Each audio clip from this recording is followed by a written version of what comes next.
Hello everyone, আমি সুচন্দ্রা। আমার নতুন একটা ভিডিওতে তোমাদের অনেক স্বাগত। পুরো ব্লগটা দেখো, আশা করি তোমাদের ভালো লাগবে।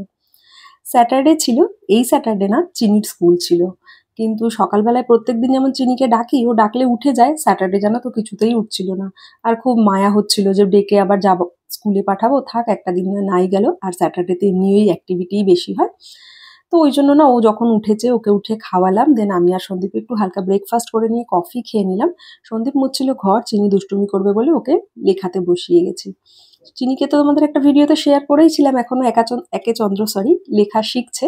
তো লেখা অলমোস্ট শিখে গেছে, একটা দুটো নাম্বার খালি ওর একটু অসুবিধা হচ্ছে, যেটা আমি ওকে প্র্যাকটিস করাচ্ছি বারবার। ব্রেকফাস্ট হয়ে গেছিলো, মিড মর্নিংয়ে স্ন্যাক্সও খেয়ে নিচ্ছে, খাচ্ছে একটু আপেল আর আঙুর ফল। একবার বলছে মা তুমি খাইয়ে দাও, আর একবার বলছে ও নিজে খাবে। যাই হোক, আজ আমরা একটু বেরোচ্ছি। বেরোনোর প্ল্যান ছিল বিকালবেলায়, যে একটু কেনাকাটা করবো, তারপরে ডিনারটা করে ফিরবো। যেহেতু চিনি স্কুলে যায়নি, প্ল্যানটাকে আমরা একটু এগিয়ে নিয়েছি। আমি সবসময়ই বলি জানো তো, সন্দীপ নিজের জন্য না কখনোই কিছু কেনে না, কখনোই কেনে না, মানে কখনোই কেনে না। যখন যেটা প্রয়োজন হয় তখন সেটা আমি জোর করে অর্ডার দিই, বা আমি না জানিয়ে অর্ডার দিই। বাড়িতে আসলে তারপরে দেখে, বা আমি বেরোলে সাথে জোর করে কিনে নিই। তো বেশ কিছুদিন আগে যখন শিবরাত্রি ছিল, 26 ফেব্রুয়ারি ছিল আমাদের 9th অ্যানিভার্সারি। এইবার ভাবতেই পারো দিদি বা বোন, অ্যানিভার্সারি রিলেটেড তুমি কোনো পোস্ট দাও না কেন, গত 1.5 বছর ধরে তোমাকে দেখছি। একটা কথা জানো কি, আহ কুনজর বলে না, আমি আগে কখনো বিশ্বাস করতাম না। আমি জানতাম একটা মানুষ আর একটা মানুষের ভালোর উপরে কি করে কুনজর দেবে। তবে লাস্ট 1 থেকে 1.5 বছর, বা তার আগে বলতে পারো, আমার প্রেগনেন্সি পিরিয়ড থেকে আমি কিছু জিনিস নোটিস করেছি। কুনজরে একটা মানুষের শুধুমাত্র উন্নতিকে অবনতি করা যায় সেটা না, একটা মানুষের সুখ শান্তি চাকরি কেরিয়ার সমস্ত কিছু স্পয়েল করা যায় শুধুমাত্র হিংসা করে। সে সমস্ত জিনিস নিয়ে না তোমাদের সাথে পরে শেয়ার করব।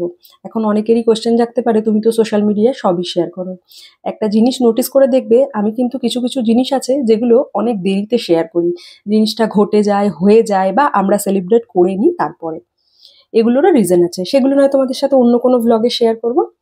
তো যেহেতু 26 তারিখ পড়েছিল শিবরাত্রি, তাই বাড়িতেও কোনো রকম রান্না করিনি। রান্না করারই দরকার ছিল না, উপোস ছিল। আর আমরা ভাবলাম সেই দিন তো শিবের উপোস রয়েছে, না বাড়িতে রান্না করতে পারবো, না বাইরে গিয়ে কোথাও খাবো। তো ওটা আমরা পরে সেলিব্রেট করব। তো যখন বেরিয়েছি, সন্দীপের অনেক কিছুরই দরকার, কিন্তু কিছুই বাবু কেনে না, আমি জোর করে না কিনে দিলে। সন্দীপের জন্য টুকটাক শপিং করেছি, তাও যার জন্য যা যা পছন্দ করেছিলাম তার সেসব কিছুই নেয়নি, দুটো জিনিস নিয়েছে। বাকি আমি মিন্ত্রাতে অর্ডার করে দিয়েছি। কেন কিনছি সেগুলো তোমাদেরকে পরে জানাবো। আর সেটাও অবশ্যই তোমরা দেখতেই পাবে। যাই হোক, আমরা গেলাম, আগে খাওয়া দাওয়া করে নিলাম। এটা ওই মিয়াপুরে মাধাপুরাতেই আর কি, আমরা যেখানে থাকি ওখান থেকে বেশিক্ষণের ডিস্টেন্স না। আগে গিয়ে লাঞ্চটা করে নিলাম রোস্ট অ্যান্ড টোস্টে। তো খাওয়া দাওয়া হয়ে যাওয়ার পরে ম্যাডাম এখন যাবে একটু ওয়াশরুমে। তো দেখলেই আমি পিসেফটা আগের দিন শেষ হয়ে গেছিলো বলে অর্ডার করে আনিয়েই রেখেছি, কারণ মেয়েকে নিয়ে রাস্তাঘাটে বেরোলে আমার তো লাগেই, প্লাস মেয়েকে নিয়ে রাস্তাঘাটে বেরোলে। আর আমি যতই পিসেফ ব্যবহার করি, আমি কোনো পাবলিক টয়লেটে আমি কোমোডে টাচ করে বসি না, অলওয়েজ স্কোয়ার্ড পজিশনে বসি। বাট চিনি তো ছোট, ওকে এখন ওই স্কোয়ার্ড পজিশনে বসিয়ে টয়লেট করানোটা খুব মুশকিল।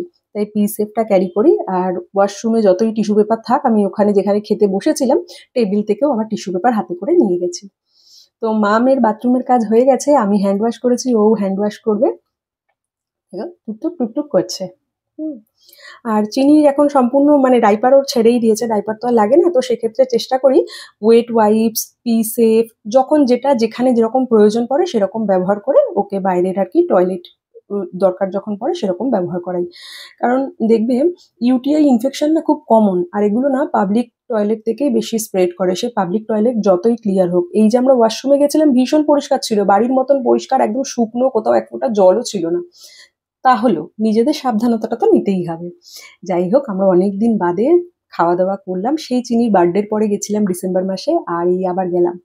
খাওয়া দাওয়া করে এবার চলে এসেছি জিএসএম মলে। জিএসএম মলে ঢুকতেই নিচে গ্রাউন্ড ফ্লোরে দেখবে অনেক ক্লিপ এসবের দোকান বসে।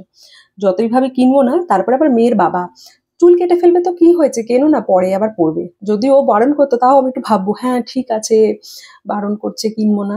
সে আবার আমাকে উল্টে উস্কানি দেয়, কেনো না, ও তো আবার পরে চুল বড় হবেই। যাই হোক, এবার জিএসএম মল থেকে আমাদের জিনিসপত্র যা যা কেনার ছিল কিনে নিয়েছি, বাড়ি গিয়ে দেখাবো। চিনি রানী বলছে মা একটু আইসক্রিম খাবে ও নাকি, আর আমারও মনটা আইসক্রিম আইসক্রিম করছিল। তো তিনজনের জন্য 3টে আইসক্রিম নিয়ে বসে পড়েছি। চিনি তো পুরোটা খেতে পারলে, ওকে আমরা পুরোটা কখনোই খেতে দিই না, নিজেদেরটা তাড়াতাড়ি করে পুরোটা খেয়ে নিয়েছি। খেয়ে নিয়ে জানো তো, ওর থেকেও ভাগ বসিয়েছি। আর ও তো টুকটুক করে খায়, কতটাই বা খাবে। তো যাই হোক, ম্যাডাম সেজেগুজে, মুখ দেখো, বাবা আর মেয়ে দুজনে ফানি ফেস করছে আইসক্রিম খেতে খেতে। মেয়েটা আমার কি তাড়াতাড়ি বড় হয়ে গেল।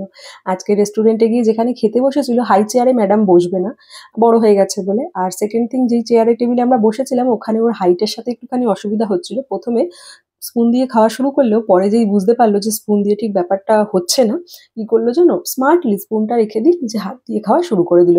আমাকে বললো, মা একটা ওয়াইপস দাও। ওয়াইপসটা দিয়ে আমি হাতটা দিয়ে মুছে দিলাম, উনি খাওয়া শুরু করলো।